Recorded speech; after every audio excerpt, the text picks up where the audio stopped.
shoulder instability is certainly a common problem we see more so in our young athletes. It's kind of a young man's injury, I term it.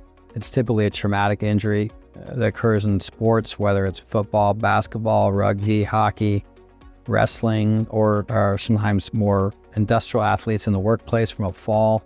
Lastly, auto accidents, skiing. What causes it is typically a traumatic or violent abduction or combined external rotation of the shoulder. The majority of young dislocations are associated with labral tears. The labrum is a cartilage bumper or ring that goes around the socket that can get disrupted along with the attached ligaments and capsule. And basically the patient, once they're reduced or popped back in place, most people are pretty stable in here, but when they get back to extremes, especially with those injuries, it's not so much a matter of if, but when it redislocates. The majority of these patients are treated surgically.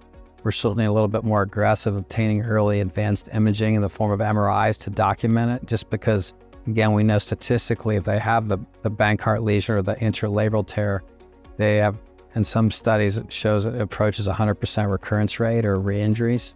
We've also found that if we can get to these patients early and do the surgery, we minimize the risk of additional injury, either to the labrum tearing being more extensive.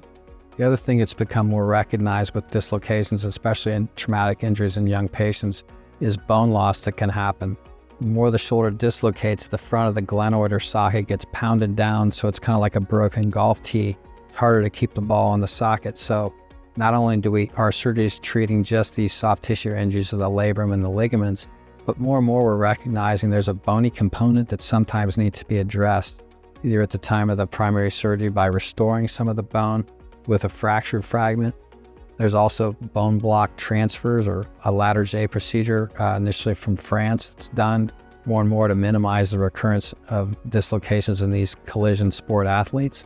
Certainly not everybody gets that, but we are trying to minimize our failures, and we recognize that some patients do well with an arthroscopic procedure, other patients maybe not so much. We're using more CAT scans and MRIs pre-surgery to help us better stratify the risk and so we can make the best treatment choices for these patients.